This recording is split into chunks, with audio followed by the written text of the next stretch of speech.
Right ఇక digital exclusive లో మనం చూస్తున్నాం పాక్ లో మరో బాంబు దాడి జరిగింది. మనం చూస్తే ఈ పేలుడు దాటికి 7 మృతి చెందినట్లు కూడా మనకు తెలుస్తుంది. మరికొంతమందికి కూడా గాయాలయ్యాయి. అయితే ఈ దాడి వెనుక ఎవరి హస్తం ఉందనేది కూడా పాక్ కి తెలియని పరిస్థితి ప్రస్తుతానికి నెలకొన్నట్లు కూడా మనం చూస్తున్నాం. పాక్ లో గత 2 రోజుల నుంచి వరుస పేలుళ్లు జరుగుతున్నాయి. ఇప్పుడు మరో పేలుడు జరిగింది. ఈ పేలుడులో భాగంగా 7 మృతి చెందారు. అయితే మరికొంతమంది గాయాల పాలయ్యారు. సౌత్ వజీరిస్తాన్ లోని పీస్ కమిటీ భవనంలో ఈ పేలుడు సంభవించినట్లు కూడా తెలుస్తుంది. దీని వెనుక ఎవరి హస్తం ఉంది అనేది కూడా తెలియని పరిస్థితుల్లో ప్రస్తుతం పాకున్నట్లు కూడా తెలుస్తుంది.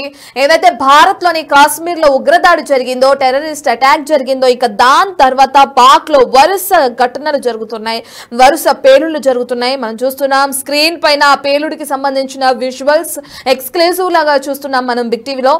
ఏదైతే ఆ పేలుడు దాటికి అక్కడంతా చెల్లా చెదురైన ఘటన కూడా నెలకొన్నట్లు కూడా తెలుస్తుంది. నిన్న లీపా లోయలోని మిలిటరీ బేస్ క్యాంప్ లో భారీ పేలుడు జరగడం మనం చూస్తున్నాం. మొన్న లాహోర్ లోని ఎయిర్పోర్ట్ లో మిసైల్ పేలుడు జరిగింది. ఇక ఇందులో భాగంగా నిన్న జరిగిన దాడిలో 10 మంది పాక్ సైనికులు మృతి చెందడం, మొన్న 14 మంది ఆర్మీ సైనికులు మృతి చెందడం కూడా మనం చూస్తున్నాం. వరుస పేలుళ్లు జరుగుతున్నాయి ప్రస్తుతానికి పాక్ లో. ప్రస్తుతం పాక్ ఈ పేలుళ్ళకి సంబంధించి డిఫెన్స్ లో పడినట్లు కూడా మనకు తెలుస్తుంది. ఇదంతా మాస్టర్ ప్లాన్ భారత్ కి సంబంధించి అంటూ కూడా పాక్ లో ప్రచారం జరుగుతుంది. ఏదేమైనప్పటికీ పాక్ లో జరుగుతున్న వరుస పేలుళ్లకి అనేక మంది చనిపోతున్నారు. ప్రస్తుతం పాక్ లో అంతర్గతంగా చెల్లా చెదురైనట్లు కూడా మనకు తెలుస్తుంది.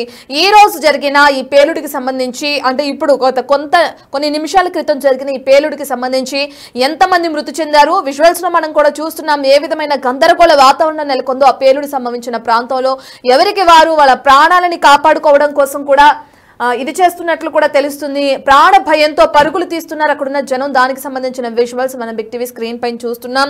పాక్ లో వరుస పేలుళ్లు ఎందుకు సంభవిస్తున్నాయి, దీని వెనుక ఎవరున్నారు? నిజంగానే ఏదైతే మనం ఇందాక మాట్లాడుకున్నామో బలూచిస్తాన్ స్వాతంత్ర పోరాటం కొనసాగుతుంది పాక్ లో అని, మరి వాళ్ళకి సంబంధించి బాంబు పేలుళ్లు జరిగినాయా, లేదంటే పాక్ ఆరోపిస్తున్నట్లుగానే భారత్ కి సంబంధించి రంగంలోకి దిగింది, అందుకని ఈ విధమైన మాస్టర్ ప్లాన్ ఒకటి క్రియేట్ చేయడం వల్ల మనకి స్ట్రోక్ వస్తుందని చెప్పి కూడా ఏదైతే పాకిస్తాన్ ఆరోపిస్తుందో దానికి సంబంధించి నిజంగానే పేలుళ్లు జరుగుతున్నాయా, ఈ విషయాలన్నీ అయితే తెలియాల్సి ఉంది. ఇక ఏదేమైనప్పటికీ వరుస పేలుళ్లతో ప్రస్తుతానికి పాక్ లో వణుకు మొదలైనట్లు కూడా తెలుస్తుంది. మొన్న ఒక పేలుడు జరగడం, దానికి సంబంధించి కొంతమంది పాక్ సైనికులు మృతి చెందడం, ఇక నిన్న పేలుడు జరిగింది, దానికి సంబంధించి కొంతమంది మళ్ళీ పాక్ ఆర్మీ సైనికులు చనిపోవడం చూస్తున్నాం. ఇక ఈ రోజు మరో 7 చనిపోయారు. ఆ 7 సామాన్య ప్రజల లేదంటే పోలీస్ సిబ్బంది ఎవరైనా ఉన్నారా, ఆర్మీకి సంబంధించిన వ్యక్తులు ఎవరైనా ఉన్నారా అందులో అనేది తెలియాల్సింది. ఇక ఎంతమంది గాయపడ్డారు, మృతుల సంఖ్య ఇంకా ఎంతవరకు పెరిగే అవకాశం ఉంది అనే డీటెయిల్స్ కూడా తెలియాల్సింది. ఈ విషయాలన్నిటినీ బయటికి రానివ్వకుండా పాక్ ఎక్కడికక్కడ జాగ్రత్త పడుతుంది. అసలు నిజంగానే పాక్ లో ఏం జరుగుతుంది, పాకిస్తాన్ అంతం మొదలైందా అనే విధంగా కూడా ఈ పేలుళ్లన్నీ సంభవిస్తున్నాయి. అసలు ఈ రోజు జరిగిన పేలుడికి సంబంధించిన డీటెయిల్స్ అందించడానికి మా ప్రతినిధి శివ అందుబాటులో ఉన్నారు. రైట్ శివ, మనం చూస్తున్నాం ఈ రోజు జరిగిన పేలుడికి సంబంధించి 7 చనిపోయారనే వార్త తెరపైకి వస్తుంది. ఇంకా ఎంతమంది చనిపోయే అవకాశం, అంటే మృతుల సంఖ్య పెరిగే అవకాశం ఇంకా ఎంత ఉండొచ్చు అంటారు? ఈ పేలుడు వెనక ఎవరున్నారు అనేది మెయిన్ క్వశ్చన్ మార్క్. శివ, ఎవరున్నారు అనుకోవచ్చు అంటారు?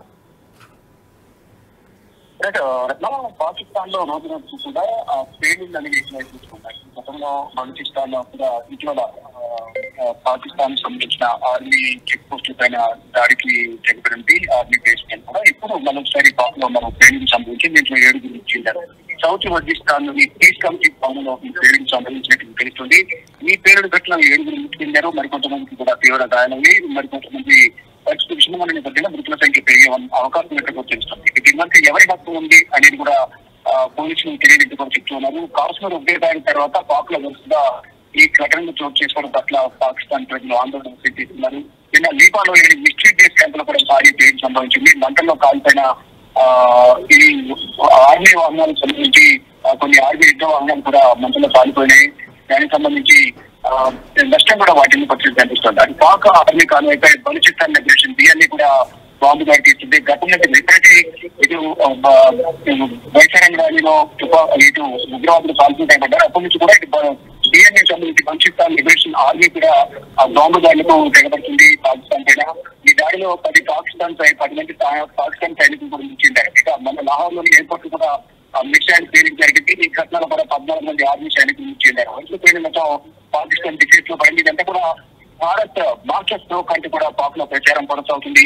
అంటే ప్రధానంగా రంగంలోకి దిగినట్టు కూడా పాక్ లో వణుకు మొదలైంది. ఇక ఏదైతే పెహల్గాం బైకాన్ వ్యాలీలో ఉగ్రవాదులు కాల్పులు తెగబడిన తర్వాత భారత్ ధీటుగా సమాధానానికి చెందించుకుంది. దానిలో భాగంగా ఈ చర్యలు పొందుతుంది కూడా దీనిలో భారత్ హస్తం ఉంది అనేది కూడా ప్రధానంగా పాకిస్తాన్ వాళ్ళు భావిస్తున్నారు. అంటే మరోవైపు కవింపు చర్యలు కూడా పాకిస్తాన్ భావిస్తున్న నేపథ్యంలో ఏదైతే కాల్పుల విరమణ ఒప్పందం ఏదైతుందో బోర్డర్ లో దాన్ని 9వ ప్రతిసారి కూడా కాల్పులకు పాల్పడుతుంది, కవింపు చర్యలకు పాల్పడుతుంది. గత 4 రోజులకు కూడా కాల్పుల విరమణ ఒప్పందాన్ని ఉల్లంఘించి పాకిస్తాన్ బోర్డర్ నుంచి ఇండియన్ ఆర్మీ చెక్ పోస్టులను టార్గెట్ గా చేసుకుని కాల్పులకు పాల్పడుతున్న నేపథ్యంలో ఇప్పుడు బలూచిస్తాన్ ఆర్మీ కూడా ఇటు పాకిస్తాన్ సంబంధించిన సైనిక స్థావరాలపై దాడులకు పాల్పడుతున్న నేపథ్యంలో అంటే 2 వైపులా కూడా దాడి కొనసాగుతుంది. ఇది బలూచిస్తాన్ లిబరేషన్ ఆర్మీ మరియు భారత్ నుంచి కూడా ఏం చేయాలో చేసిన దాడులకు ఏం చేయాలో తట్టుకోలేక దింపలేకపోతున్న పరిస్థితి కనిపిస్తుంది. మరోవైపు యుద్ధం ఎప్పుడు ఉండాలని కూడా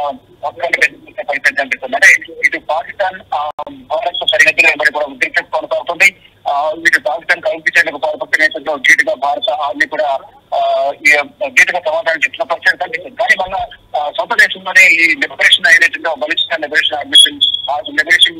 ఆర్మీ ఏదైతుందో అది దాడికి పాల్పడుతున్న నేపథ్యంలో కోలుకోలేని దెబ్బ తగులుతున్న పరిస్థితి కనిపిస్తుంది. ఇటు ఆర్థికంగా కుదేలవుతా ఉంది.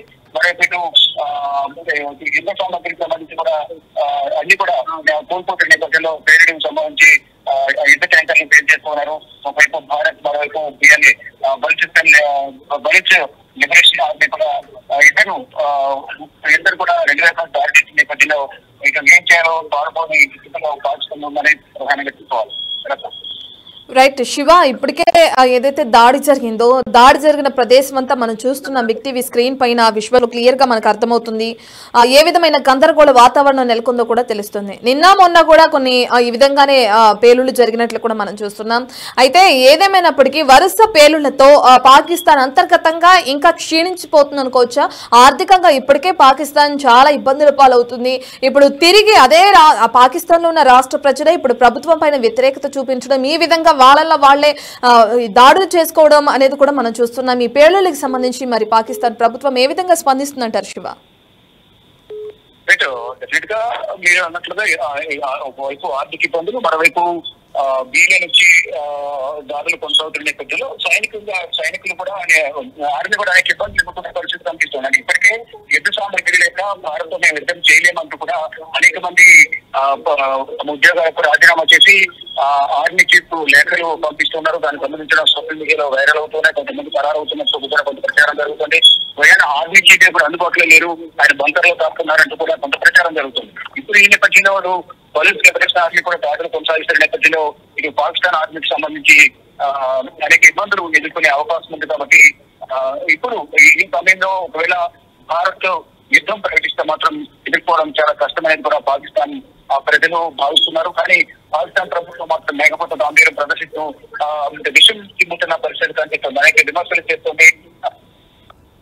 మా దగ్గర న్యూక్లియర్ బాంబులు ఉన్నాయి, అణుబాంబులు ఉన్నాయి, వీటన్నిటితో భారత్ పేల్చేస్తామని పైకి లేకపోతే కలుగుతున్నప్పటికీ కూడా అంతర్గతంగా కానీ గ్రౌండ్ లో చూసుకుంటే కనుక అక్కడ సొంత దేశానికి సంబంధించిన సైనికులే రాజీనామా చేసి భయపడి వెళ్ళిపోతున్న పరిస్థితి కనిపిస్తుంది. దీన్ని బట్టి పాకిస్తాన్ ఇంకా రాను ఎంత దిగజారిపోయే అవకాశం కనిపిస్తుంది. అక్కడ ఆర్మీ పరంగా కానీ అక్కడ ఒకవేళ ఇబ్బంది చేయాల్సి వస్తే ఎవరు కూడా అందుబాటులో లేని పరిస్థితి కనిపిస్తూ ఉంది. మరోవైపు ఆర్థికంగా కుదేరైంది. ఇటు యుద్ధ సామగ్రి కూడా సరైన యుద్ధ సామగ్రి లేక బెంబెలెత్తిపోతున్న పరిస్థితి కనిపిస్తోంది. Right, thank you Shiva. Right, ఇక మనం చూస్తున్నాం స్క్రీన్ పైన ఏదైతే విజువల్స్ లో క్లియర్ గా అర్థమవుతుంది. 2-3 రోజుల నుంచి కూడా పాక్ లో అనేకమైన చోట్ల ఈ విధంగానే బాంబు దాడులు జరుగుతున్నాయి, వరుస పేలుళ్లు జరుగుతున్నాయి. దీనికి సంబంధించి మరి పాక్ ఏ విధంగా స్పందిస్తుందనేది తెలియాల్సింది. అంతర్గతంగా ఒకవైపు అటు బలూచిస్తాన్ నుంచి ఇటు సింధు రాష్ట్రానికి సంబంధించి నీటి వివాదం తెరపైకి వచ్చింది. బలూచిస్తాన్కి సంబంధించి వాళ్ళకి స్వాతంత్రానికి సంబంధించిన ఇష్యూ ఎప్పటి నుంచో కొనసాగుతుంది. ఒకవేళ అంతర్గతమైన ఇష్యూస్ క్లియర్ చేసుకోకపోతే పాక్ ఇతర దేశంతో ఏ విధంగా పోరాడుతుందనేది కూడా తెలియాల్సిందే. ఇదంతా పక్కన పెడితే వరుస పేలుళ్లతో పాక్ లో ప్రస్తుతానికి ఆందోళనకర వాతావరణం నెలకొంది. అక్కడున్న ప్రజలు కూడా భయప్రాంతులకు గురవుతున్నారు. వరుస పేలుళ్లతో అనేక మంది చనిపోతున్నారు. నిన్న మొన్న జరిగిన పేలుళ్లలో అటు పాక్ ఆర్మీ జవాన్లు మృతి చెందారు, ఆర్మీకి సంబంధించిన వ్యక్తులు చనిపోవడం జరిగింది. ఇక ఈ రోజు జరిగిన కొద్ది నిమిషాల క్రితం జరిగిన ఈ దాడిలో ఏదైతే ఈ పేలుళ్లో 7 మృతి చెందినట్లు తెలుస్తుంది. ఇంకా మరికొంతమంది గాయపడ్డారు. చనిపోయిన 7 ఎవరు అనేది డీటెయిల్స్ కూడా వాళ్ళ డీటెయిల్స్ తెలియాల్సింది. పాక్ లో వరుస పేలుళ్లకి సంబంధించి దాని వెనుక ఎవరున్నారు, ఎవరి హస్తం ఉంది అనేది కూడా ప్రస్తుతానికి పాక్ లో ఒక క్వశ్చన్ మార్క్ గా నెలకొన్నది కూడా మనం చూస్తున్నాం.